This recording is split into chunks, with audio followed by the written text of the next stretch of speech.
있습니다. 전광 목사님이라고 계신데 이제 감사에 대한 책을 상당히 많이 쓰신 또 분입니다. 그래서 감사 시리즈, 평생 감사, 감사일기, 이런 아는 이야기들, 많은 책들을 쓰셨는데요. 이제 최근에 쓰신 책 중에 이제 감사가 내 인생의 답이다라는 책이 있습니다. 아마 담임 목사님 글도 예전에 실려서 많은 분들이 보셨을 텐데, 이제 거기에 보면 이런 내용이 있습니다. 우리가 사는 사회가 감사가 없는 사회다. 감사가 많이 상실된 사회에서 세상에서 살고 있다라고 얘기를 했습니다. 아이러니한 게 지금 우리가 사는 세상은요, 대한민국 역사상 가장 부유하고 또 잘 사는 시대예요. IT도 발달하고 정보통신, 대한민국이 전 세계에서 10위 안에들은 아주 풍족한 사회인데 사람들에게 행복하십니까? 이렇게 물어보면 그렇게 생각보다 부유한 만큼 사람들이 기쁨과 감사가 없이 살고 있다는 것이죠. 대부분의 사람들이 끊임없는 경쟁과 비교에 시달려서 감사와 기쁨보다는 그냥 행복을 모르고, 그래서 우리나라 행복지수가 아프리카 사람보다 낮아요. 그러니까 주관적으로, 객관적으로 훨씬 잘 사는데 정말 감사와 기쁨이 있냐고 그랬을 때 그 아프리카의 열악한 사람들보다 훨씬 더 감사가 없고 불행한 삶을 살고 있는 것이 이 시대의 현실입니다. 그 목사님이 그 책에 감사일기를 쓰셨다고 해요. 감사일기. 그러면서 하루에 100가지씩 작은 거 감사합니다. 감사합니다. 처음에는 여러분 100가지 쓰실 수 있으세요? 100가지? 10가지 쓰다가 처음에 목사님도 쓸 게 없으셨다고 해요. 근데 매일 훈련했어요. 습관 100가지 쓸 게 없죠. 처음에는 그냥 건강 주심을 감사합니다. 잘 볼 수 있게 하셔서 감사합니다. 숨 쉴 수 있게 하셔서 감사합니다. 막 쓰다 보니까 이제 감사가 습관이 되고 작은 것에서 감사할 수 있게 되었다는 것이죠. 그래서 하시는 말씀이 예전에는 그런 것들이 모든가 당연히, 항상 당연하게 내가 예배드리고 내가 살아가고 자녀들이 또 성장하고 이런 모든 것들이 그냥 내가 노력한 것에 대한 당연한 결과로 생각을 했는데, 감사일기를 쓰다 보니까 당연한 것이 아니라 은혜구나, 다 감사한 일이구나 라는 것을 깨달으셨다고 합니다. 그러면서 감사는 이게 중요하죠. 주어진 조건과 환경에 따라 주어지는 것이 아니라 삶을 긍정적인 관점으로 해석하는 거라고 말씀을 하셨어요. 조건에 따라서 감사하려면 평생 감사 못할 수도 있고, 어떤 상황이든지 하나님의 관점으로 해석하는 것, 그래서 감사가 이렇게 중요하다. 그리고 일상 속에서 작은 것, 감사를 발견할 수 있는 사람이 참된 영성을 가진 사람이다. 그렇게 책에서 말하고 있습니다. 목사님이 매튜 헨리라는 우리 신학자이신데, 이제 그분이 말을 이렇게 인용을 했습니다. 이제 감사는 더하기와 같다. 그죠? 감사는 더하기와 같아서 모든 것에 감사하면 거기에는 하나님의 축복이 더해진다. 플러스 축복이라고 하죠. 더하기예요. 감사하면 더 감사가 넘치는 것이죠. 어떤 일이든지 어디에서든지 감사하면 플러스의 축복이 찾아온다. 그러나 반대로 원망과 불평은 빼기입니다. 마이너스, 빼기와 같아서 있는 것까지 빼앗기고 없어진다. 그러니까 감사를 훈련하고 감사하고 하고 하면 점점 더 나눌수록 풍성해지는데, 반대로 원망과 불평의 말을 하기 시작하면 마이너스, 계속해서 있는 것도 감사하지 않고 없어지고 끊임없이 부정적으로 사람이 변한다는 것이죠. 그래서 이 감사를 고백하고 표현하고 특별히 작은 것에 감사할 수 있는 사람, 이것이 믿음의 사람이다. 그렇게 말을 하고 있습니다. 오늘 우리는 시편에 나타난 대표적인 감사시입니다. 시편 110편을 읽었는데요. 표제에도 감사시 이렇게 되어 있습니다. 시인이 오늘 성전에 올라가면서 하나님께 찬양과 감사를 드리고 있는데요. 처음부터 끝까지 5절밖에 안 되지만 하나님을 찬양하고, 또 이스라엘뿐만 아니라 온 땅이 하나님을 찬양하라, 감사하라, 그런 메시지를 주고 있습니다. 잠깐 나눠보면 1절과 2절은요, 온 땅이, 모든 족속과 민족들이 하나님께 감사와 찬양을 드려라, 이런 말씀이고요. 3절, 4절은 하나님이 어떤 분이시냐면 특별히 창조주이시고 우리의 목자 되신 하나님, 창조주이시고 목자 되신 그 하나님을 찬양하라. 마지막 5절은 결론이죠. 하나님은 선하시고 인자하시고 그의 성실하심을 영원히 찬양하라. 이렇게 결론을 맺고 있습니다. 자, 1절부터 한번 보시면 우리 1절 한번 앞에 보시고 한 목소리로 읽겠습니다. 시작. 온 땅이요. 먼저 찬양의 대상이 누구죠? 찬양의 대상이 온 땅이요라고 했죠. 이스라엘뿐만 아니라 온 땅에 있는 모든 족속들이 하나님을 찬양하라. 왜냐하면 뒤에 나오지만 하나님은 이스라엘뿐만 아니라 모든 족속을 다 창조하시고 지으신 분이기 때문에 온 땅이 마땅히 하나님께 찬양을 드려야 한다는 것입니다. 즐거운 찬송, 이 표현이 중요해요. 즐거운, 하리우라고 히브리어로 되어 있는데요. 뉘앙스가 어떤 것이냐면 하리우, 즐겁다. 너무 좋아서 소리를 질러서 막 귀가 먹먹할 정도로 기뻐하다. 얼마나 좋냐면 너무 좋아서 막 소리를 지르는데 옆에 사람이 귀가 먹먹해 할 정도로 기뻐하다, 이런 것이죠. 여러분 그렇게 기뻐해 보신 적 있으세요? 이 정도로? 막 뛰면서. 예를 들면 집에 갔는데 뭐 만약에 로또가 1등이 당첨돼가지고 10억이 들어왔다 그러면 어떠실 것 같아요? 이렇게 와 막 이 정도 하시지 않겠습니까? 생각만 해도 기쁘죠. 10억 당첨 딱 그러면 막 그런 거예요. 막 기뻐서. 수능이 끝났는데 만약에 부모님이 우리 아이가 수능을 잘 봐서 서울대 갔어요. 그것도 법대 의대에 갔어요. 너무 기뻐서 뛰지 않겠습니까? 그런 너무 좋아서 막 방방 뛰는 상태, 그런 것을 기뻐하다, 즐거워하다, 이런 의미입니다. 그래서 이것을 이제 원어적으로 표현하면 온 땅아 여호와께 환호성을 질러라, 이런 표현이 됐습니다. 환호하라는 것이죠. 여러분 가수 콘서트에 가보신 적 있으세요? 콘서트에 가면, 저는 직접 못 가보고 뭐 유튜브나 이런 걸로 들어봤는데, 특히 아이돌, 애들 있죠, 아이돌 젊은 사람들 콘서트에 가면 어떤지 아세요? 소리가 막 이렇게 소리를 질러요. 요즘에 이제 저희 첫째 아이도 5학년 이제 사춘기가 되면서, 자, BTS 아시는 분, BTS 아시죠? 웃으시는 분, 방탄소년단 완전히 꽂혀가지고, 이거 모르면 간첩입니다. 아셔야 이제 애들하고 대화가 돼요. BTS 방탄소년단인데 뭐 얘기만 나오면 막 되게 좋아하는 거예요. 이제 그런, 만약에 뭐 우리가 아는 연예인이나 눈앞에 이런 사람들이 있을 때 가만히 지나가겠습니까? 사진 찍고 사인해달라고 그러고 막 찾아가서 그렇게 하잖아요. 그런 느낌이 기뻐하다, 즐거워하다, 환호성을 지르다. 고대 근동에서 왕이 행진할 때 이렇게 표현합니다. 이런 표현을. 왕이 지나가면 행차하는데 사람들이 나와서 와 환호성 지르지 않겠습니까? 특별히 전쟁에서 이기고 개선장군 승리할 때 환호성, 이것을 우리 기뻐하다, 하리우라는 표현입니다. 그러니까 우리 왕 만세 막 이렇게 하지 않겠습니까? 그래서 이 표현은 우리가 하나님 앞에 나아갈 때 정말 주체할 수 없는 감격과 기쁨과 그 감사의 표현으로 하나님 앞에 나아가야 된다. 여호와 앞에 즐거이 찬송을 부를지어다. 이것이 하나님 앞에 우리가 어떤 마음으로 나아가야 되는가, 그런 환호와 감격과 기쁨의 마음으로 나아가십시오라고 그렇게 시인이 말을 하고 있습니다. 자, 2절 말씀 한번 읽어보실까요? 시작. 기쁨으로 여호와를 섬기며 노래하면서 그의 앞에 나아갈지어다. 기쁨으로 여호와를 섬기며 노래하면서 또 하나님께 나아갑니다. 기쁨으로. 자, 기쁨으로 노래하면서, 방금 1절 즐거이, 다 비슷한 표현입니다. 주체할 수 없는 감사와 기쁨, 계속 반복이 되고 있죠. 오늘 시에서 나오는 표현들이 이런 겁니다. 주로 즐거운 또는 기쁨으로, 또 노래하며, 또는 감사하며, 또는 찬양하며, 송축하며. 이게 어떤 표현들이죠? 우리가 잔치, 또 축제할 때 이런 표현을 쓰지 않습니까? 즐겁고 기쁘고 노래하고 감사하고 찬양하고 송축하고, 어떤 잔치, 축제의 이미지라고 말하고 있습니다. 그러니까 우리가 예배 드릴 때 여러 가지 마음으로 나올 수 있지만, 성경에서 오는 예배 드리는 자의 참 예배의 중요한 모습 중에 하나가 바로 이 감사와 찬양, 축제하는 마음으로, 하나님 기뻐하는 마음으로 예배 드리는 것이 합당하다. 그래서 항상 우리가 나오실 때 하나님 앞에 어떤 마음으로 나왔는가, 항상 우리 자신을 한번 생각해 보시면 좋겠어요. 의무감으로, 형식적으로, 또는 어떤 마음으로 나오셨는가. 아니 오전에 예배 드리면 되는데 왜 또 11월부터 오후 찬양 예배가 생겨가지고 집에도 못 가고 또 예배에 나와야 되나, 또 이런 마음 혹시 2번 나와야 되지? 왜 또 나와야 되지? 그런 게 아니라, 오늘도 나올 때, 저기 본당을 들어올 때 또 예배하는구나, 그 기쁨과 감사와 그 즐거움의 마음이 우리에게 넘치는 것이 참된 예배자의 모습이라고 성경은 말하고 있습니다. 실제로 성경을 보면요, 구약 백성들이 예배를 드릴 때 예배 이미지는 축제와 잔치 이미지였습니다.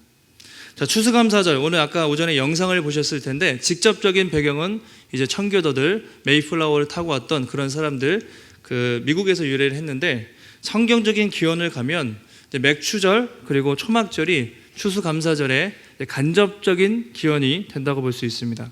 자, 맥추절, 밀이나 보리를 수확한 다음에 첫 예배를 드릴 때 하나님께 감사합니다. 맥추절을 구별해 드렸습니다. 초막절, 광야 40년 동안 그들을 지키신 하나님의 은혜에 감사했죠. 그래서 일주일간 초막을 짓고 온 가족이 지켰던 절기, 그래서 초막 또는 장막절이라고도 표현하는데, 그 시기가 어떤 시기였냐면 농사가 끝나고 이제 곡식을 저장하는 시기였어요. 그래서 이 초막절을 보낼 때는 이제 그동안 하나님이 풍성한 결실과 오곡백과를 주신 것에 대한 감사와 그 기쁨의 축제의 분위기가 바로 맥추절 그리고 초막절에 있었던 것이죠. 그리고 그것이 이제 오늘 우리 추수감사절의 간접적인 또 유래가 된 것입니다. 항상 축제의 이미지였어요, 예배가. 우리 느헤미야에 보면 이제 포로기였습니다. 예루살렘에 귀환했습니다. 오랜만에 예루살렘에 와서 간절한 막 예배를 드렸어요. 느헤미야가 딱 율법책을 읽자 사람들이 눈물을 흘리면서 그렇게 반응을 했어요. 눈물을 흘리면서. 그래서 에스라와 느헤미야가 여러분 울지 마십시오, 울지 마십시오라고 하면서 이렇게 말해요. 느헤미야 8장 10절 말씀인데요, 한 목소리로 읽어보겠습니다. 시작. 너희는 가서 살찐 것을 먹고 단 것을 마시되 준비하지 못한 자에게 나누어 주라. 이날은 우리 주의 성일이니 근심하지 말라. 여호와로 인하여 기뻐하는 것이 너희의 힘이니라 하고, 이날은 우리 주의 성일, 거룩한 날이니 근심하지 말라, 울지 말라. 기쁜 날인데 울지 말라. 뭐죠? 여호와로 인하여 기뻐하는 것이 너희의 힘이니라. 하나님을 바라보면서 그로 인하여 기뻐하는 것이 우리의 힘이니라, 그렇게 말하고 있습니다. 이게 무슨 말이죠? 우리가 기뻐하고 또 힘이 있고 항상 즐거워서 기뻐하는 것이 아니라 힘든 상황이었어요. 포로기 마치고 아무것도 없는 그런 맨 땅에서 예배를 드렸지만 아무리 힘들고 어려운 상황 속에서도 여호와 하나님으로 인하여 그분만으로, 그분을 통해서 기뻐하게 되면 그것이 우리의 힘이다, 그렇게 말을 하고 있습니다. 우리 인생 가운데 정말 그렇잖아요. 항상 기쁜 일만 있지 않지 않습니까? 때로는 입술에서 원망과 불평이 튀어나올 때가 있습니다. 왜 하나님은 이런 힘든 시간을 허락하실까? 때로는 정말 마음이 힘들어서 오늘 교회에 빠질까? 그런 마음이 들 수도 있고요. 정말 오늘은 제대로나 예배 못 드리겠다. 정말 마음이 완전 다운된 상태로 이 자리에 들어올 수도 있습니다. 그런데 오늘 성경이 뭐라고 합니까? 믿음으로 우리가 하나님 앞에 예배 드릴 때 하나님께서 우리의 마음을 만져주시고 슬픔이 변해서 기쁨이 되게 하시고 원망이 변해서 또 감사와 찬양의 고백이 되게 하신다. 여호와 하나님으로 인해 기뻐하는 것이 우리의 힘이다, 그렇게 말했습니다. 이것이 예배를 통해 우리가 받을 수 있는 큰 은혜죠. 그래서 우리가 예배는 기분 따라 나오는 것이 아니라 항상 그 신실하신 하나님을 바라보면서 그분 앞에 설 때 그분의 우리의 마음을 터치하시고 힘을 주시는 것이죠. 이것이 우리가 하나님 앞에 나와서 예배드리는 그 복이라고 할 수가 있습니다. 초대교회 성도들을 보시면요, 지금보다 상황이 어땠습니까? 훨씬 더 어려웠는데 그들은 훨씬 더 기쁨으로 신앙생활을 했다고 말하고 있습니다. 핍박이 너무 심해서 카타콤, 지하에서 예배드렸죠. 악기도 아무것도 없었을 것이고 그냥 어두운 그 땅속에서 예배를 드렸죠. 예배드리다 그나마 잡히면 어떻게 됩니까? 사자밥이 되거나 화형에 처해졌습니다. 기쁘고 감사해야 될 이유가 없었어요. 그런데 성경을 보면 그들은 언제나 기쁨으로 모일 때마다 감사와 찬양의 고백을 드렸다고 말하고 있습니다. 그 비결이 무엇입니까? 사도행전 2장에 초대교회 성도들의 예배의 모습이 나와 있습니다. 이렇게 되어 있어요. 그들이 사도의 가르침을 받아 교제하고 떡을 떼며 기도하기를 힘쓰니라. 사도들로 말미암아 기사와 표적이 많이 나타났습니다. 성도들이 서로 모여가지고 물건을 나누면서 네 것 내 것 하지 않고 서로 그렇게 공유하면서 막 쓰기 시작했어요. 그러면서 어떤 일이 났습니까? 2장 46절과 47절인데요. 한 목소리로 한번 읽어보겠습니다. 시작.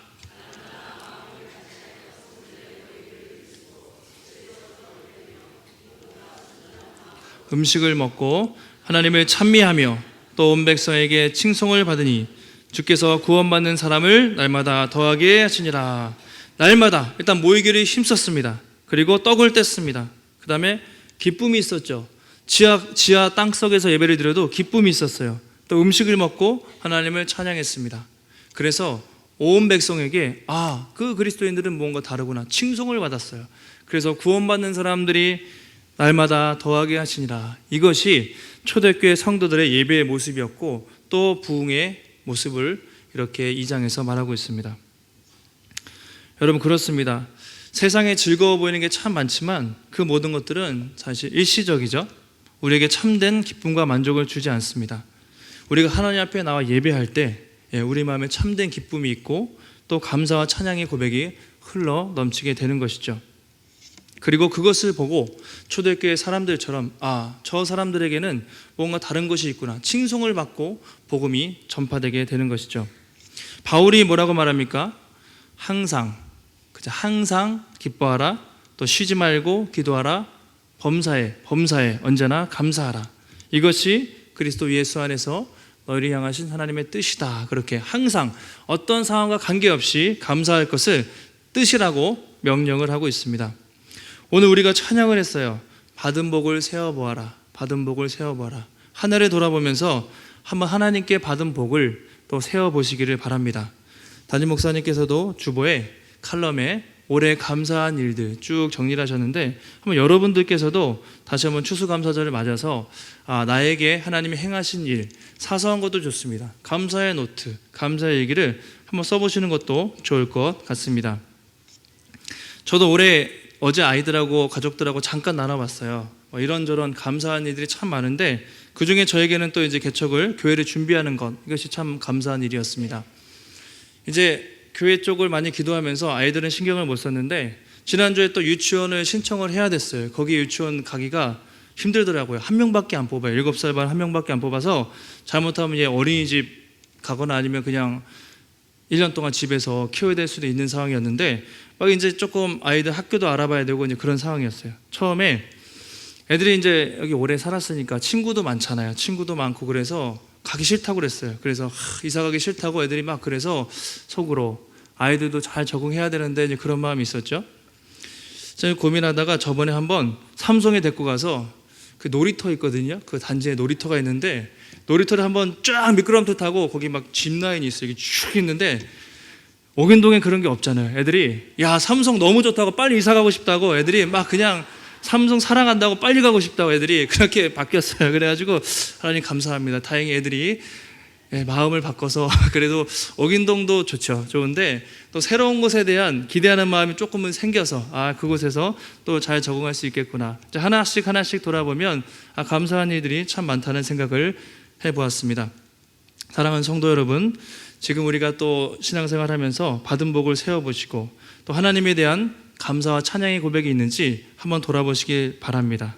추수감사주일을 맞았는데 내 마음에 혹시 그런 기쁨과 감사가 사라져 있다면 다시 한번 하나님이 주시는 한량한 은혜와 또 그 사랑을 기억하고 주님을 향한 감사와 찬양의 고백이 회복되시기를 주님의 이름으로 축원합니다.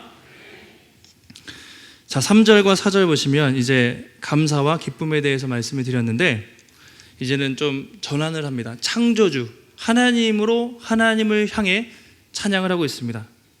창조주요 또 목자 되신 하나님을 바라보고 있습니다. 좀 구체적으로 이제 들어가고 있죠. 우리 3절 말씀 앞에 보시고 한 목소리로 읽겠습니다. 시작. 우리 하나님인 줄 너희는 알지어다. 그는 우리를 지으시니요 우리는 그의 것이니 그의 백성이요 그의 기르시는 양이로다. 두 가지입니다. 첫째, 그는 우리를 지으시니요 우리는 그의 것이니. 두 번째가 우리는 그의 기르시는 양이로다. 첫 번째는 이제 창조주 하나님에 대한 이야기입니다. 세상 모든 신들 중에 왜 하나님이 참 신인가? 그것은 바로 하나님께서 모든 민족과 만물을 창조하셨기 때문이죠. 이 이방신을 비꼬는 내용이에요. 다른 이방신들은 나무나 형상을 깎아서 만들었어요. 사람이 깎아서 만들어 놓고 거기에 절했단 말이죠. 자기의 필요를 채우기 위해서. 생명도 없고 호흡도 없고 헛된 모든 것들은 다 그랬습니다. 그런데 하나님은 그들과 달리 사람이 만들거나 누군가의 지음 받은 것이 아니라 온 우주 만물을 창조하시고 모든 민족을 창조하신 하나님이시다. 그 하나님을 선포하고 있습니다. 그래서 우리는 그의 것이라. 다른 말로 우리는 그의 소유가 됩니다. 우리는 그의 차지라. 이렇게 번역을 할 수가 있습니다. 우리가 서로 사랑하는 사람이 있으면 뭐라고 해요? 넌 내 거, 나의 소유. 서로 막 이러잖아요. 서로 사랑하면. 그만큼 하나님이 말씀하시는 거죠. 너는 나의 것이다. 너는 나의 소유다. 내가 지었기 때문에. 그만큼 우리를 사랑하신다는 것이죠. 많은 사람들이 나는 하나님의 것이 아니야. 내가 주인이 되고 싶고 내 마음대로 살고 싶은데 성경은 분명히 우리가 나의 것이 아니라 하나님의 것이다. 하나님의 소유라고 분명히 말하고 있습니다. 우리 한번 따라해 보실까요? 나는 하나님의 것입니다. 나는 하나님의 소유입니다. 예, 그래서 마땅히 우리의 소유 되신 주인 되신 하나님을 찬양하며 나가라고 그렇게 말하고 있습니다. 이것이 창조주 하나님에 대한 찬양이죠. 자, 두 번째가 우리는 그의 백성이요 그가 기르시는 양이로다. 우리는 그의 백성, 그가 기르시는 양이로다.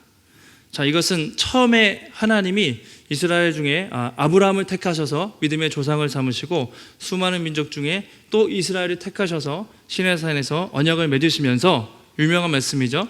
나는 너희의 하나님이 되고 너희는 내 백성이 될 것이라. 이것을 우리가 시내산 언약이라고 합니다. 아브라함 언약, 또 시내산 언약. 아브라함과 약속하신 것, 또 이스라엘 백성을 통해 약속하신 것. 너희가 제사장 나라가 될 것이고 나는 너희의 하나님이 되고 너희는 내 백성이 될 것이다. 이것이 아주 유명한 중요한 말씀이죠. 그 중에서 특별히 우리의 목자가 되신다. 그렇죠. 우리는 그의 양이라 이렇게 말하고 있습니다. 양. 양의 특징 우리가 많이 아실 텐데 오전에 목사님께서 이제 평창에서 양떼 목장 사진을 보여주셨는데 저도 사진을 이제 찍은 게 있습니다. 사진 몇 장 보여주시면 양떼 목장에 갔어요. 아까 목사님 파란 하늘이었는데 좀 흐린 약간 저기 이제 양들이 있지 않습니까? 그 다음에 양들을 보시면 이제 교역자들이 이제 먹이를 주니까 막 이렇게 달려왔어요. 그리고 이제 다음 사진 보시면 양을 이제 찍은 것인데 자, 양의 특징이 무엇이 있습니까? 이제 찾아보니까 좋은 점도 있겠지만 양은 이제 위험을 피할 능력이 잘 없대요. 맹수가 와도 너무 갈이 느려서 빨리 도망을 못 갑니다. 또 고집이 세고 이제 성깔이 있다, 성격이 있다 이렇게 또 나와 있고요. 중요한 것 중에 하나가 뒤집히면 못 일어난대요. 이게 무거워가지고 버둥버둥 하는데 뒤집히면 못 도망가요. 그러니까 약해요. 인터넷에 보니까 동물에 그 순위가 있었어요. IQ 순위. 그래서 제가 깜짝 놀랐는데 침팬지 IQ가 몇인지 아세요? 120. 사람도 120이 안 될 수 있는데 보노보라는 침팬지, 일반 원숭이 말고 가장 똑똑한 침팬지가 평균 IQ가 110, 120이래요. 그다음에 돌고래가 80 정도 되고요. 저는 깜짝 놀란 돼지가 60이에요. 돼지가 되게 높아요. 돼지 무시하면 안 되고요. 개보다 2배 높아요. 저도 몰랐는데 돼지는 바본 줄 알았는데 강아지보다 높아요. 개보다 60 정도 되고 양이 20 정도에 20. 이 IQ가 평균적으로 돼지보다 못하죠. 그러니까 이게 닭은 더 낮아요. 한 자릿수. 그래서 우리가 그렇게 돼 있는데 양이 되게 미련하다는 거예요. 생각보다 이게 등치는 산만한데 IQ가 20 정도고, 그러니까 어리석고 또 위험에 취약하고 연약한 이미지가 양의 이미지입니다. 그러니까 하나님께서 우리를 인도해 주시지 않으면 우리는 그 광야길에서 금방 길을 잃고 언제든지 넘어질 수 있는 약한 자라, 이런 이미지. 그래서 양의 이미지를 쓰신 것 같아요. 그래서 우리가 날마다 우리의 삶을 앞서 행하시고 인도하시는 우리의 목자 되신 하나님께 찬양하고 감사하라, 그렇게 표현을 하고 있는 것이죠. 4절에 이렇게 말합니다. 감사함으로 그의 문에 들어가며 찬송함으로 그의 궁정에 들어가서 그에게 감사하며 그의 이름을 송축할지어다. 어떻게 들어갑니까? 감사함으로, 또 찬송함으로, 이런 표현들이 있습니다. 원래 예전에 구약시대 성전은 여러 개의 문, 이방인의 뜰, 여인의 뜰, 문을 하나씩 통과해서 성소, 지성소까지 갈 수 있었어요. 그래서 문의 이미지인데 한 번에 쑥 들어가는 게 아니라 여러 개들을 통과해야 지성소까지 갈 수 있었거든요. 들어갈 때 그냥 들어가는 것이 아니라 감사함으로, 찬송함으로 들어가십시오 말하고 있습니다. 이게 어떤 의미냐면 우리가 예배를 할 때 가장 중요한 것, 하나님 앞에 설 때 가장 중요한 태도, 자세가 바로 감사함과 찬송함이라는 것이죠. 감사함과 찬송함. 우리가 예배를 드리러 올 때 항상 기억하셔야 됩니다. 우리가 쉽게 저 본당을 통과해 들어오지만 예배 드릴 때 항상 안내위원들이 계시죠. 또 우리가 헌금을 또 준비하죠. 그리고 또 성경책도 가지고 오고 준비하는데 더 중요한 것이 있습니다. 그 마음에 감사와 찬양을 가지고 그 문턱을 들어서야 한다는 것이죠. 몸만 들어왔다고 되는 것이 아니라 물론 헌금, 성경책만 가져왔다고 되는 것이 아니라 그 마음 속에 얼마나 준비된 마음으로 왔는가, 그 마음 속에 얼마나 하나님에 대한 감사함과 찬양의 마음을 가지고 왔는가, 하나님은 그것을 보시고 이것이 예배의 가장 중요한 핵심이라고 오늘 시인이 말을 하고 있습니다. 다니엘의 경우 한번 보시면 박해가 찾아왔습니다. 그래서 예루살렘을 향해 창문을 열고 이제 기도를 했던 습관이 있어요. 사람들이 질투를 해서 기도하는 다니엘을 모함해서 죽이려고 했습니다. 왕 외에 다른 신을 섬기면 누구든지 왕이여 사자굴에 넣으십시오. 칙령을 내리고 공포가 되었습니다. 다니엘이 어떻게 됐습니까? 어떻게 반응하냐면 다니엘 6장 10절에 보시면 다니엘이 이 조서에 왕의 도장이 찍힌 것을 알고도, 중요한 것은 이 조서에 왕의 도장이 찍혔어요. 다른 신에게 절하면 죽이라고 이 도장이 찍힌 것을 알고도 어떻게 하죠? 목숨을 걸었죠. 자기 집에 돌아가서는 윗방에 올라가 예루살렘으로 향한 창문을 열고 전에 하던 대로 하루 3번씩 무릎을 꿇고 기도하며 뭐라고 했죠? 그의 하나님께 뭐라고 되어 있죠? 감사하였더라 되어 있습니다. 감사하였더라. 감사할 수 있는 상황이 아니에요. 이거 문 열어놓고 기도했다가는 목이 날아갑니다. 그런데 평소에 기도하던 대로 항상 하나님, 나를 지키시는 하나님, 왕의 칙령과 조서가 있지만 나는 여전히 하나님께 기도합니다. 기도하는데 원망하였다가 아니라 감사 기도를 드렸더라, 그렇게 말하고 있습니다. 바울과 실라가 감옥에 갇혔을 때에도 비슷했죠. 전도하다가 감옥에 갇혔는데 옥문은 굳게 닫히고 착고에 다 매여 있었습니다. 원망하지 않았죠. 한밤중에 일어나서 뭐하죠? 하나님을 찬양을 합니다. 그때 어떤 일이 일어납니까? 하나님의 감동으로, 지진으로 옥문이 다 열려버리는 놀라운 착고가 풀리는 역사가 사도행전에서 나타나죠. 상황은 어려웠지만 그 상황 속에서 하나님을 찬양했을 때, 하나님께 감사했을 때 하나님께서 놀라운 역사를 또 이루셨던 것들을 우리가 성경을 통해 볼 수가 있습니다. 그래서 목사님이 그 전광 목사님 책에 보면 감사의 3단계, 이건 다 아실 거예요. 많이 했던 이야기들이어서 3단계, 첫 번째 뭐죠? 조건부 감사. 한번 따라해 보실까요? 조건부 감사. 이거 뭐죠? 하나님 많이 이거 기도 들어주시면, 하나님 이거 해주시면 제가 감사할게요. 하나님 감사합니다. 1차적인 감사죠. 2차적인 감사는 때문에, 따라해 보실까요? 때문에 감사. 하나님 응답해 주셔서 감사합니다. 하나님 도와주셔서 감사합니다. 뭐뭐 하셨기 때문에 감사하는 것. 이게 이제 2차적인 감사예요. 3차적인 감사, 더 중요한 것인데, 그럼에도 불구하고, 한번 따라해 보실까요? 그럼에도 불구하고, 다른 말로 그리 아니하실지라도 내가 기도한 대로 응답하지 아니하셨고 내가 원한 대로 결과가 나타나지 아니하였음에도 불구하고 그럼에도 하나님 감사합니다 할 줄 아는 사람이 참된 간사의 사람이라고 말하고 있습니다. 바울도 그랬고 방금 실라도 그랬고 다니엘도 기도한 대로 그렇게 되지 않았음에도 불구하고, 상황이 좋지 않았음에도 불구하고 하나님 감사합니다 하나님께 드렸을 때 그 감사를 통해 또 놀라운 역사가 일어났던 것들을 우리가 성경을 통해 알 수가 있는 것이죠. 그 성경은 계속 말해요. 신약에서도 어느 때이든지, 아까 범사에 항상 어떤 상황 속에서든지 감사하라.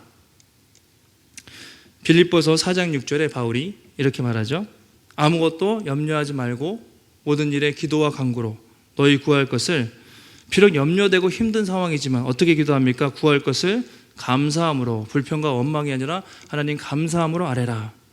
또 에베소서 5장 19, 20절에 보시면 시와 찬송과 신령한 노래들로 화답하며 범사에 우리 주 예수 그리스도의 이름으로 항상 아버지 하나님께 감사하며, 항상 시와 찬송과 신령한 노래로 화답하고 예수 그리스도의 이름으로 항상 언제든지 하나님 아버지 앞에 감사하라, 그렇게 말하고 있습니다.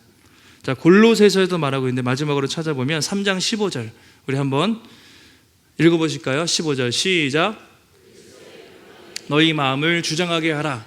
너희는 평강을 위하여 한 몸으로 부르심을 받았나니 너희는 또한 감사하는 자가 되라. 그리스도의 평강이 주장하게 하시고 또요 감사하는 자가 되라고 명령하고 있죠. 감사하는 자가 되라. 17절 한번 같이 읽겠습니다. 시작. 또 무엇을 하든지 말에나 이래나 다 주 예수의 이름으로 하고 그를 힘입어 아버지 하나님 아버지께 감사하라.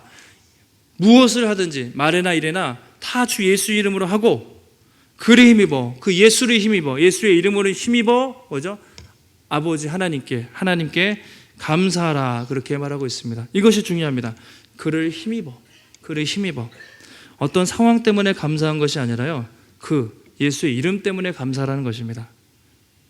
비록 내 눈앞의 상황이 당장 내 뜻대로 안 되고 어려울지라도 나같이 죽을 수밖에 없는 죄인을 위해서 십자가에서 죽으시고 부활하신 그분 때문에 세상에서 아무 소망 없이 살던 우리를 자녀 삼으시고 영원한 천국으로 기업을 주신, 영원한 소망을 주신 그분으로 인해서 어떤 상황이든지 예수를 힘입어 항상 감사하라. 이것이 어떤 상황 속에서도 감사할 수 있는 비결이고 영원한 감사의 비결이라고 오늘 사도 바울은 말하고 있습니다. 말씀을 정리하겠습니다. 여러분, 지금 우리는 너무나 풍족한 시대에 살고 있습니다. 여행 가보신 분들이 그래요. 유럽을 가고 미국을 가도 우리나라만한 나라가 없다. 살기가 너무 좋다고 말합니다. 그런데 우리나라 사람들이 느끼는 행복지수, 정말 행복한가, 감사한가 봤을 때 전혀 그렇지 않을 때가 많다는 것이죠. 감사를 잃어버리는 삶을 살고 있습니다. 되게 우울한 삶을 살고 있습니다. 왜 그렇습니까? 바로 하나님 경외하기를 잃어버렸기 때문이죠. 하나님을 잃어버렸기 때문입니다. 또 하나님께서 베풀어 주신 은혜를 잃어버렸기 때문입니다. 그리고 매일 남과 비교하기 때문이죠. 받은 은혜에 감사할 줄 모르고 평생 얼마나 원망과 불평 속에서 우리가 살아가기 쉬운지 모릅니다. 근데 성경은 감사하라고 명령을 하고요, 특별히 감사할 만한 상황이 될 때만 감사하는 것이 아니라 항상 또는 범사에 무슨 일을 하든지 감사하라. 그 이유가 무엇입니까? 예수 그리스도 그를 힘입어 그렇게 말하고 있습니다. 5절에서 마지막 이렇게 말하고 있죠. 여호와는 선하시고 인자하시다. 그 하나님 때문에 감사할 수 있다는 것이죠. 마지막 5절 읽고 마치겠습니다. 시작. 여호와는 선하시니 그의 인자하심이 영원하고 그의 성실하심이 대대에 이르리로다. 아멘. 여러분, 하나님은 변함없이 언제나 선하시고 또 인자하시고 또 성실하신 하나님이신 줄 믿습니다. 오늘도 추수감사주일을 맞아서 정말 그 선하신 또 인자하신 변함없는 성실하신 하나님을 바라보며 그 감사와 찬양의 고백이 회복되시기를 축원합니다. 그리고 그 찬양과 감사가 내 안에 머물러 있지 말고 내 주변 사람들에게 증거돼서 하나님께 영광 돌리고 더 많은 사람들에게 복을 끼치는 축복의 통로가 되시기를, 감사의 사람이 되시기를 예수님 이름으로 축원합니다.